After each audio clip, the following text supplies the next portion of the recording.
Hi, I'm William, And I'm Kat, and that must mean this is Info on the Go. answering questions you want to know. So, Kat, what are we talking about today? Peanut butter jelly time? No, but you're a lot closer than I was. Today on Info on the Go, we are talking about an amazing substance called honey. The history of honey is a fascinating journey that intertwines nature, human ingenuity, and cultural significance over thousands of years. So, what is honey? It's sweet, it's a viscous liquid, dark golden in color, produced in honey sacs of various bees from the nectar of flowers. Flavor and color are determined by the flowers from which the nectar is gathered. Some of the most commercially desirable honeys are produced from clover by the domesticated honeybee. The nectar is ripened into honey by inversions of the major portion of its sucrose sugar into sugars levulose, fructose, and dextrose, glucose, and by the removal of excess moisture. So basically, honey is removing the, I guess, mass production. Honey is has the moisture removed. Yeah, well, and there's also I follow beekeeper pages and stuff like that because at some point I want to have bees. Um, but there's a strict moisture content in which it can have and what it can't have only because of the shelf stability of it. It just won't last as long if it's too moisturized. Yeah, we're going to get into a little bit of that as we get into the episode. But when you get into, because I buy local honey, so when you get into making honey or have bees, let me know. I shall. I shall. What is the origin of honey in nature? Honey's been produced by bees for millions of years. The oldest bee fossils date back around 100 million years, while modern honeybees, Apis species, evolved approximately 20 million years ago. Bees make honey as a food reserve, storing it in wax cells for times of scarcity. Honeybees stockpile honey in the hive. The hive is a structure made from wax called honeycomb. The honeycomb is made up of hundreds or thousands of hexagonal cells, which the bees regurgitate honey for storage. Other honey-producing species of bees store the substance in different structures, such as the pots made of wax and resin used by the stingless bee. And so this episode is mainly going to focus on the honeybee, but we're going to talk a little bit about the stingless bee. Stingless bees are thought to have evolved in the Cretaceous period, approximately 70 to 80 million years ago. They are native to tropical and subtropical countries and are found in South and Central America from Mexico to Argentina. Stingless bee honey has a higher water content, which we were talking about a little bit higher a minute ago, higher acidity and Acidity. acidity and lower sugar concentration than honey from honeybees. During the Paleolithic period is the earliest human use of honey. There is evidence that mankind was gathering honey in the late Paleolithic times, 10 to 15,000 years ago. Oh, that's that's a pretty long time ago. We've been collecting honey for a long time. Yeah. An 8,000-year-old rock painting discovered at Arena, is that Arnata? Arana? Arana? Okay. A cave near Valencia, Spain. Depicts a person climbing a ladder to gather honey from a hive on a cliff. This picture was made when humans were still in the hunting and gathering stage. So wow, they were gathering honey uh, during this stage. From Um, cliff faces. yeah, for real. Before they had begun to farm or domesticate animals, the figure is naked with no protection from the stings of the bees. They may have used honey for magical or religious purposes. We really just do not know. Right. It is possible that this image was created as a talisman for successful honey gathering. So basically saying, hey, this is how you go and gather it. But can you Right. imagine like doing it with man? mm, Nope. that's yeah, I Mm-mm. can't I can't either. I Uh, can't imagine. Well, part of me wishes I could be a nudist, but I really do like to cover up. I I don't know. I don't know. Yeah, I don't know. You know, But I and don't think I'd be playing with bugs all naked and stuff. definitely not bees. Definitely not bees. Mm-mm. The ancient Egyptians were among the first to domesticate bees for honey production. Man, the Egyptians did pretty much everything first, didn't they? Oh, just about, sounds like. Yeah. The ancient Egyptians began keeping bees and using honey as early as 3500 BC. The earliest evidence of beekeeping in Egypt is from around the first dynasty, which is about 3100 BC. Inscriptions in the solar temple of Nusra, Mm-hmm. Nasera? Mm-hmm. I'm going to go with Newest, Nasera. yeah, newest Siri, newest Sarah, something like that. Describe how bees were kept. Honey was used as food, medicine, and in religious rituals. Honey was so valued that it was often buried with the pharaohs as an offering. I can imagine that honey was probably like the best type, I guess, like candy these days. Well, you got to think, sugar, yeah, for sure, because it's a natural sugar. Sugar wasn't abundant. Right. Uh, hmm. The Egyptians made hives from clay or mud pipes that were stacked on top of each other. They would construct the hives by building thin sticks, grass, and reeds together with mud, baking them in the sun, and then excavating the center.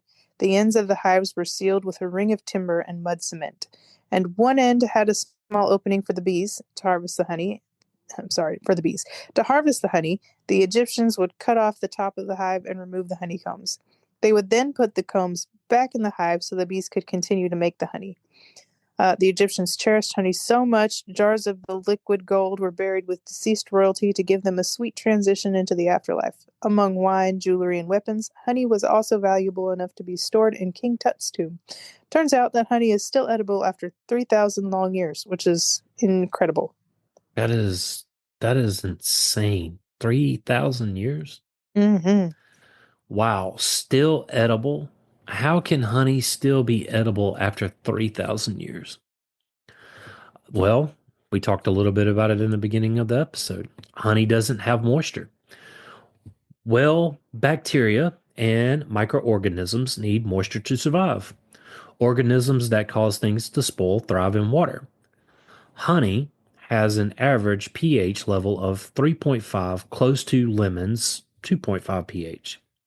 Any bacteria that manages to grow in the sweet substance will have a hard time surviving in such acidity. Bees' stomach block bacteria with special enzymes, glucose oxidase, Mm-hmm. that mixes with the nectar they collect to form hydrogen peroxide. But that's not peroxide, it's peroxide, peroxide. I'm not sure. This also helps protect the honey from spoilage. So basically, the bees, the enzymes in the bee's stomach, and the lack of moisture is why honey is preserved for so long. Yes. Yes. And then I guess that pH level, having that high acidity makes it even more Yeah. difficult. Well, I mean, and it's also good for um, used in wound care too. It was also used for wound care.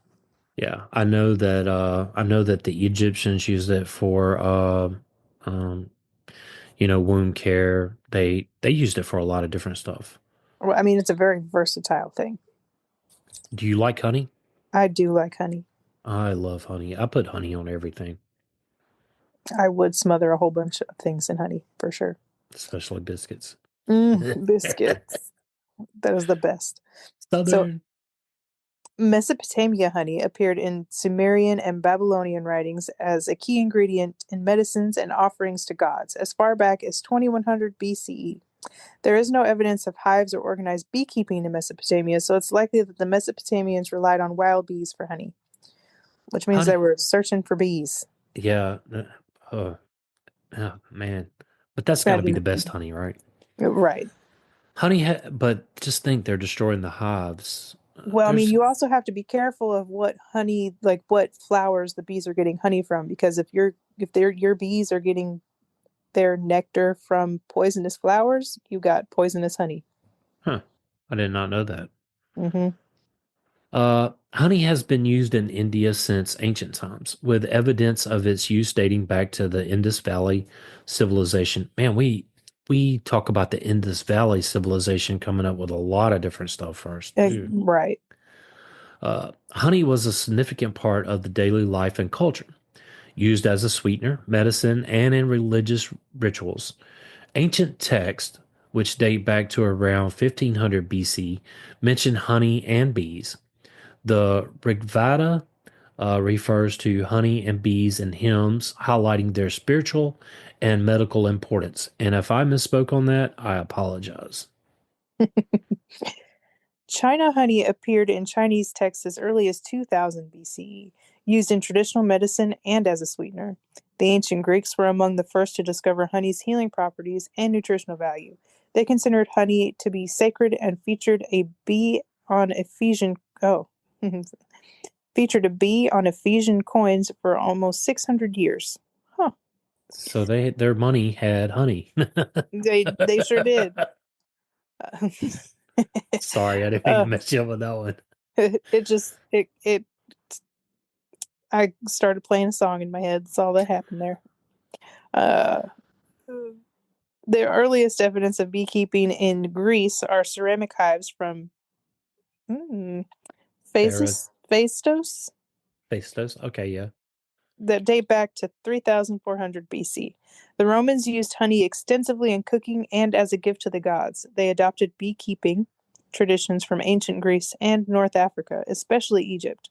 The Romans were very knowledgeable about beekeeping and took great care of their bees. And if you go back to our episode on bread, you know that they used it in their bread baking as well. Mm-hmm. So there we will refer you to our episode on bread. Um, Medieval period beekeeping practices. By the Middle Ages, beekeeping became a widespread practice in Egypt. It says Uh, Europe. yeah. Oh my gosh, what did I say? Egypt? Mm-hmm. I'm just seeing things in my head now.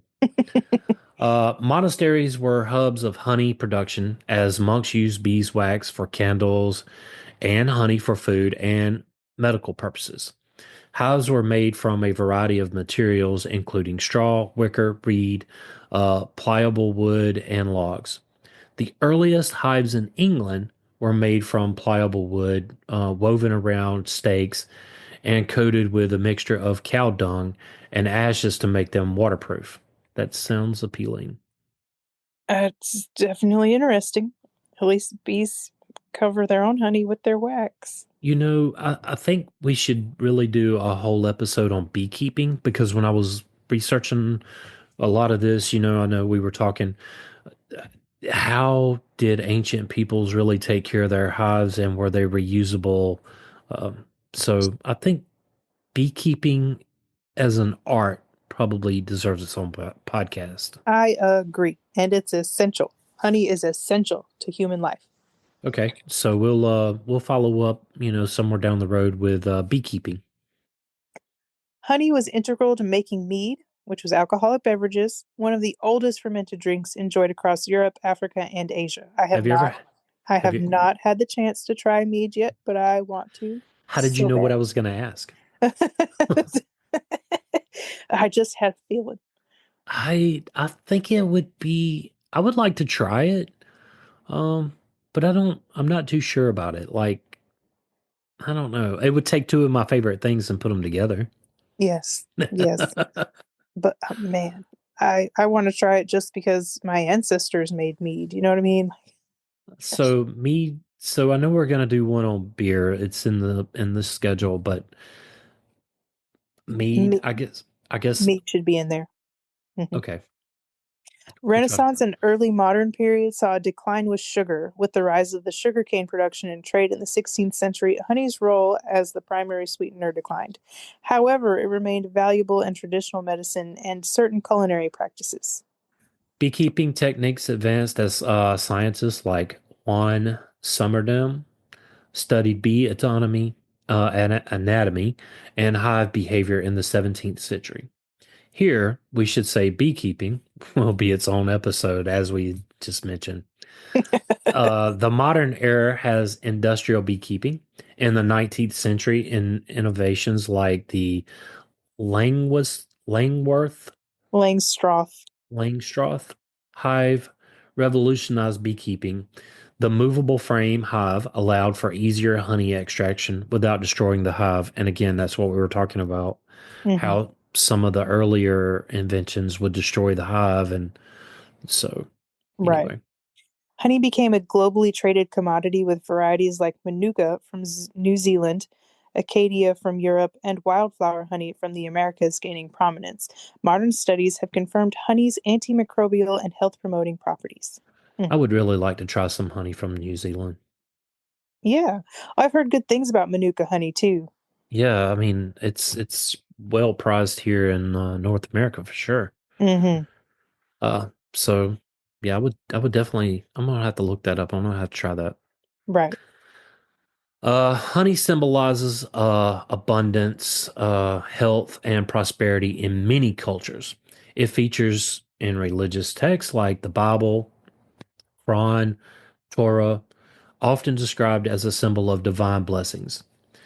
Environmental and ecological importance of the honeybees play a critical role in pollination, supporting ecosystems and agriculture. Concerns over colony collapse disorder, CCD, and pesticide use have highlighted the importance of protecting bees and their habitats. Yes. And I think pesticides is probably one of the biggest. Uh, Bee killers. yeah, thank you. Absolutely. Um, Also, another thing is honey is a very good, what is the word? Electrolyte. It's a very good electrolyte solution. Huh, Mhm. I did not know that.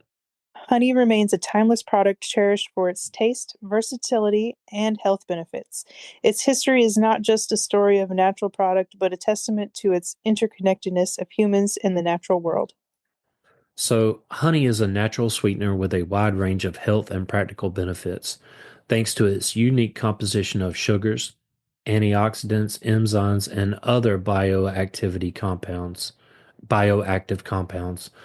Below we're going to talk about some key benefits of honey. Honey contains essential nutrients such as small amounts of vitamins like B6, thiamine, niacin, and minerals like calcium, potassium, and magnesium. It provides a quick energy boost due to its natural sugars, primarily glucose and fructose. And that's what you were just talking about. Mm-hmm. And thank you know for our early humans, like a lot of these vitamins and minerals were essential. We can go to the grocery store or the drugstore and pick up some of these or have them in different meals that we prepare, but they didn't have that back then. No, and there was a very hard way to get a well-rounded meal. Not that anybody was doing any research into what that really was. Absolutely.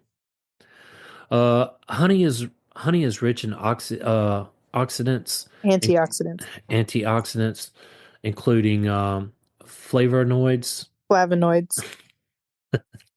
I think I'm gonna back up a minute.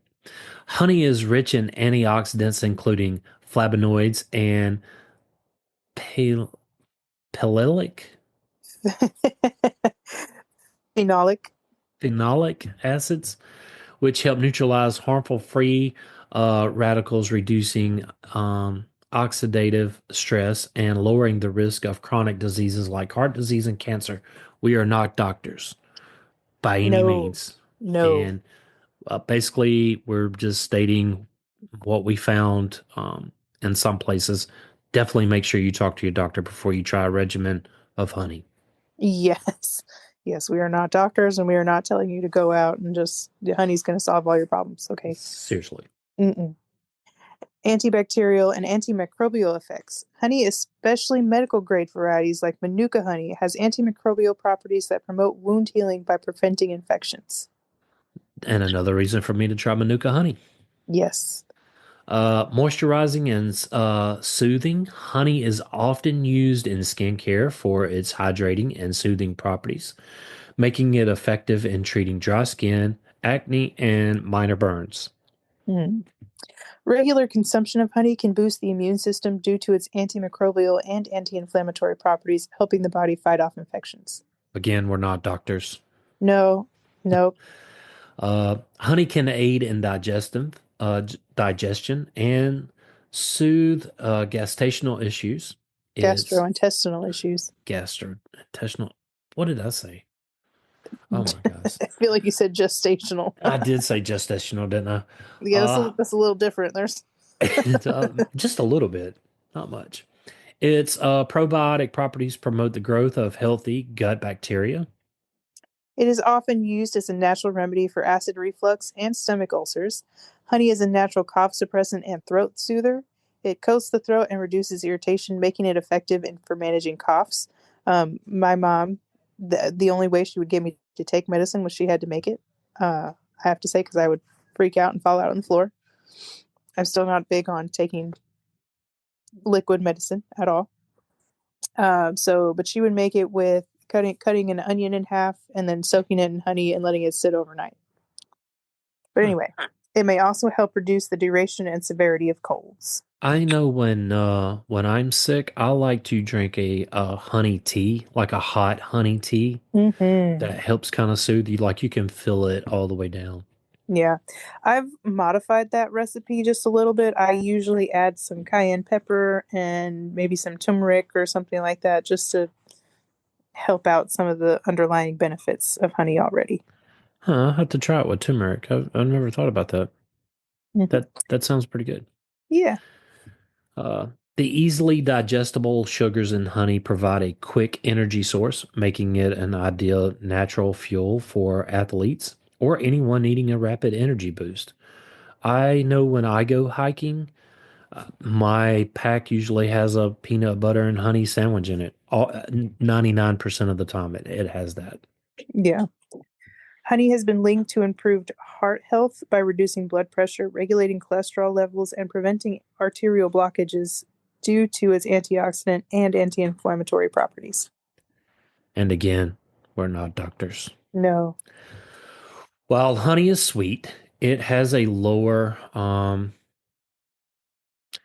what is that? Max Glycemic, gly- glycemic yes, glycemic index. glycemic index or GI that refined sugar, meaning it can cause a slower, more stable rise in blood sugar levels. However, moderation is key, especially for people with diabetes. And again, we're not doctors. Make sure you talk to your doctor before you begin a regimen of honey. Yes, yes.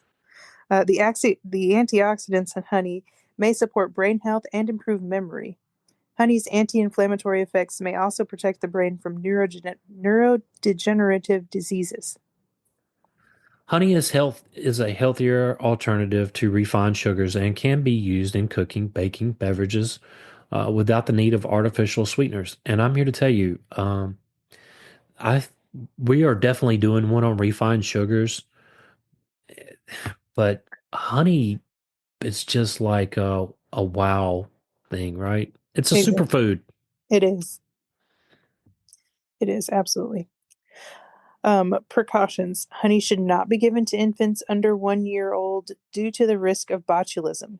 Botulism is a rare but serious bacterial infection that causes muscle paralysis. It is caused by the bacterium Clostridium botulinum, which produces a potent neurotoxin. Yeah. So definitely make sure you're talking to your doctors before you give it to your kids. Yes. Despite its benefits, honey is high in sugar and calories, so excessive consumption should be avoided. Honey's versatility and natural goodness make it valuable addition to a healthy lifestyle when used wisely. Honey is more than just a sweet treat. It is a product of nature with a rich history and an enduring legacy. From ancient civilizations relying on it for food, medicine, and religious practices to modern uses in healthcare and skincare, honey showcases the interconnectedness of humans and the natural world. Its remarkable composition not only provides health benefits, but also symbolizes abundance and prosperity across cultures. While honey's history is steeped in tradition, its future depends on protecting the bees. and ecosystems that sustain its production. As its versatile natural sweetener and remedy, honey is a testament to nature's ingenuity and humanity's ability to harness its gifts for nourishment and well-being. This exploration reminds us to cherish both honey and the vital role bees play in our world. It's truly a golden treasure connecting past, present, and future in a sweet, sticky embrace. Doctors do not recommend local honey for allergies. There is no scientific evidence that eating honey can help with seasonal allergies. Seasonal allergies are usually caused by wind-borne pollen, not pollen collected by bees. Small studies have inconsistent results, and sample sizes are too small to make definitive conclusions. Medical immunotherapy involves carefully measured doses, but local honey immunotherapy doesn't work because dosing is sloppy. One batch of honey can contain pollen from more than 3 dozen plant varieties, and pollen concentrations aren't um, graduate are Guaranteed. guaranteed and to be high enough. Oh man. Some people believe local honey effectively treats seasonal allergies, but there's not much scientific evidence to support those claims. Uh, I think, it's really all about what the person is, Right, because every doctor is different. Uh, right. I know that I use honey. Quite regularly, and I try to buy local honey for that reason. That's one of the reasons why I searched it up, and it is the studies are just all over the place. Right. Note that you should not give honey in any form to children over. We already said that. I know, but I wanted to make sure I hammered that home, Fair enough. Note that you should not give honey in any form to children under the age of 1. You should always consult your doctor with concerns or questions. especially if you've got health concerns or anything like that. Always consult your physician because Yes. Kat and I are not doctors. At least No. I'm not. I don't know about you. Are you a doctor? No, no. I'm thinking about becoming a dietitian, but not anywhere near close to that at all. So, Hey, well, I hope you go down that journey. well, thanks. Do you like honey and peanut butter sandwiches, Kat? I do very much so. You know, I know that I talked a little bit about it when I take it hunting. I also like to pack granola. Oh yeah, the honey granolas or the it's not Hidden Valley. It's ranch. Is that Nature's Valley? Yes. I tell you, the granola that I like to buy, it's usually like a peanut butter honey granola, and it comes in these little squares. Oh yeah. I get it at one of the grocery stores here, and it is so easy. It's not like all crumbled up granola. It's not a bar either. I don't know how to describe it. Fair enough. You have anything you want to add? No, I think I'm good for now. All right. Well, if you start your beekeeping journey, let me know. I shall. I may have some connections for you off air uh that may have some hives or some structures you might be able to get from them. Oh, that'd be cool. Yep. Well, I guess with that being said, Kat said that's cool. I guess that's time for us to exit. Like and follow us wherever you get your podcast at Info on the Go. Leave us a review, and I know Kat would love to read it. I'll do my best. Send us a topic you want us to cover. Tell your friends about Info on the Go. And as always, thanks for listening. Absolutely. Thank you for listening. Send us a text using the link in the show notes. Till next time. Stay curious.